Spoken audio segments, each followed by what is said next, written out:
पौराणिक यानी पुरातन या प्राचीन काल में भारत बहुत ही समृद्धि, खुशहाल और विकसित राष्ट्र था। प्राचीन काल की महिलाओं को हर तरह की स्वतंत्रता प्राप्त थी। हालांकि उस काल में सुंदर महिलाओं के साथ जीवन के कई खतरे भी जुड़े हुए थे। सभी कलाओं में दक्ष महिला ही खुद को सुरक्षित और स्थापित करने में सफल हो पाती थी। आओ जानते हैं पौराणिक काल की 10 अत्यंत सुंदर स्त्रियां और उनकी कहानियां। हम यहाँ पर माता लक्ष्मी, माँ सरस्वती और माता पार्वती, कामदेव पत्नी रति आदि को छोड़कर अन्य पौराणिक महिलाओं की बात कर रहे हैं। नंबर 1, अहिल्या। अहिल्या की कथा का वर्णन वाल्मीकि रामायण के बालकांड में मिलता है। अहिल्या अत्यंत ही सुंदर, सुशील और पतिव्रता नारी थी। उनका विवाह ऋषि गौतम से हुआ था। दोनों ही वन में रहकर तपस्या और ध्यान करते थे। शास्त्रों के अनुसार शचीपति इंद्र ने गौतम की पत्नी अहिल्या के साथ उस वक्त छल से सहवास किया था, जब गौतम ऋषि प्रातःकाल स्नान करने के लिए आश्रम से बाहर गए थे।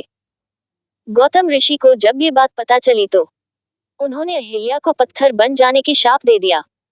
फिर त्रेतायुग में श्री राम के चरण लगने से उनका उद्धार हुआ। नंबर 2, दमयंती। उनकी सुंदरता का प्रमाण इसी बात से लग जाता है कि उनके स्वयंवर में स्वयं वरुण देव, इंद्रदेव, अग्नि तथा यमदेव भी शामिल हुए थे। चारों देवता उनसे विवाह करने की इच्छा रखते थे, परंतु दमयंती को निषादराज के राजकुमार नल से प्रेम हो गया था। दमयंती विदर्भ देश के राजा भीम की पुत्री थी। स्वयंवर के समय उन चारों देवताओं ने नल का ही रूप धारण कर लिया। दमयंती भ्रम और असमंजस में फंस गई। नल को पहचानना असंभव हो गया। तब उसने देखा कि एक ही रूप के 5 युवकों में से 4 को पसीना नहीं आ रहा है और उनकी पुष्पमालाएं एकदम खिली हुई एवं ताजा दिखलाई पड़ रही हैं और चारों के पांव पृथ्वी का स्पर्श नहीं कर रहे हैं। तब दमयंती समझ गई और उन चारों को छोड़कर 5वें व्यक्ति को राजा नल पहचान कर उसका वरण कर लिया। नंबर 3, मेनका। मेनका ने अपने रूप और सौंदर्य से तपस्या में लीन विश्वामित्र का तप भंग कर दिया। विश्वामित्र सब कुछ छोड़कर मेनका के ही प्रेम में डूब गए। मेनका से विश्वामित्र ने विवाह कर लिया और मेनका से विश्वामित्र को एक सुंदर कन्या प्राप्त हुई, जिसका नाम शकुंतला रखा गया। शकुंतला छोटी ही थी। तभी एक दिन मेनका उसे और विश्वामित्र को छोड़कर फिर से इंद्रलोक चली गई। इसी पुत्री का आगे चलकर सम्राट दुष्यंत से प्रेम विवाह हुआ, जिनसे उन्हें पुत्र की प्राप्ति हुई। यही पुत्र राजा भरत थे। मरुदगणों की कृपा से ही भरत को भारद्वाज नामक पुत्र मिला। भारद्वाज महान ऋषि थे। चक्रवर्ती राजा भरत के चरित्र का उल्लेख महाभारत के आदि पर्व में भी है। इसी भरत के कुल में राजा कुरु हुए और उनसे कौरव वंश की स्थापना हुई। कुरु के वंश में शांतनु का जन्म हुआ। शांतनु ने गंगा और सत्यवती से विवाह किया था। इसका मतलब ये कि उर्वशी के वंश को ही बाद में मेनका ने आगे बढ़ाया। नंबर 4, रंभा। रंभा अपने रूप और सौंदर्य के लिए तीनों लोकों में प्रसिद्ध थी। यही कारण था कि हर कोई उसे हासिल करना चाहता था। रामायण काल में यक्षराज कुबेर के पुत्र नलकुबेर की पत्नी के रूप में इसका उल्लेख मिलता है। रावण ने रंभा के साथ बलात्कार करने का प्रयास किया था, जिसके चलते रंभा ने उसे शाप दिया था। कहते हैं कि रंभा का प्रकट्य समुद्र मंथन से हुआ था, इसीलिए उसे लक्ष्मी स्वरूपा भी कहा जाता है। लेकिन एक अन्य मान्यता अनुसार रंभा के पिता का नाम कश्यप और माता का नाम प्रधा था। एक बार विश्वामित्र की घोर तपस्या से विचलित होकर इंद्र ने रंभा को बुलवाकर विश्वामित्र का तप भंग करने के लिए भेजा, लेकिन ऋषि इंद्र का षड्यंत्र समझ गए और उन्होंने रंभा को 1000 वर्षों तक शिला बनकर रहने का शाप दे डाला। वाल्मीकि रामायण की एक कथा के अनुसार एक ब्राह्मण द्वारा ये ऋषि के शाप से मुक्त हुई थी, लेकिन स्कंद पुराण के अनुसार इसके उद्धारक श्वेतमुनि बताए गए हैं, जिनके छोड़े बाण से यह शिलारूप में कामतीर्थ में गिरकर मुक्त हुई थी। नंबर 5, उर्वशी। एक बार इंद्र की सभा में उर्वशी के नृत्य के समय राजा पुरुरवा उसके प्रति आकृष्ट हो गए थे, जिसके चलते उसकी ताल बिगड़ गई थी। इस अपराध के कारण इंद्र ने रुष्ट होकर दोनों को मृत्युलोक में रहने का शाप दे दिया था। मृत्युलोक में पुरुरवा और उर्वशी कुछ शर्तों के साथ पति पत्नी बनकर रहने लगे। दोनों के कई पुत्र हुए। इनके पुत्रों में से एक आयु के पुत्र नहुष हुए। नहुष के ययाति, सयाति, अयाति, अयति और ध्रुव प्रमुख पुत्र थे। इन्हीं में से ययाति के यदु, तुर्वसु, ध्रुव, अनु और पुरु हुए। यदु से यादव और पुरु से पौरव हुए। पुरु के वंश में ही आगे चलकर कुरु हुए और कुरु से ही कौरव हुए। भीष्म पितामह कुरुवंशी ही थे। यही उर्वशी एक बार इंद्र की सभा में अर्जुन को देखकर आकर्षित हो गई थी और इसने इंद्र से प्रणय निवेदन किया था।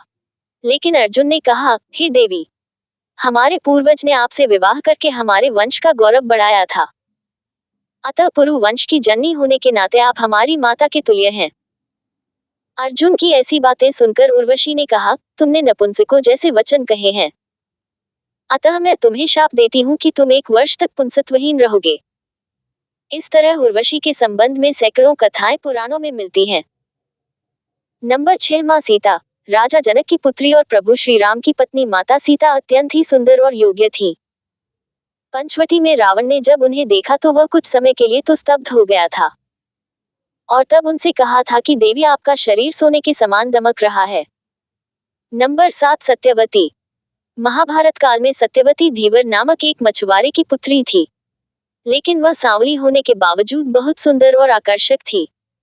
इसके आकर्षण के चलते पहले ऋषि पराशर पिघले और उनसे वेद व्यास का जन्म हुआ। इसके बाद राजा शांतनु को उनसे प्यार हो गया। इसी सत्यवती ने शांतनु से विवाह किया था। यदि शांतनु सत्यवती से प्रेम नहीं करते तो महाभारत और कुरुवंश का इतिहास कुछ और होता।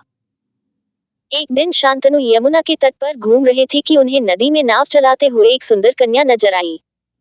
शांतनु उस कन्या पर मुग्ध हो गए। उन्होंने उस कन्या से उसका नाम पूछा तो उसने कहा, महाराजा मेरा नाम सत्यवती है और मैं निषाद कन्या हूँ। शांतनु सत्यवती के प्रेम में रहने लगे। सत्यवती भी राजा से प्रेम करने लगी।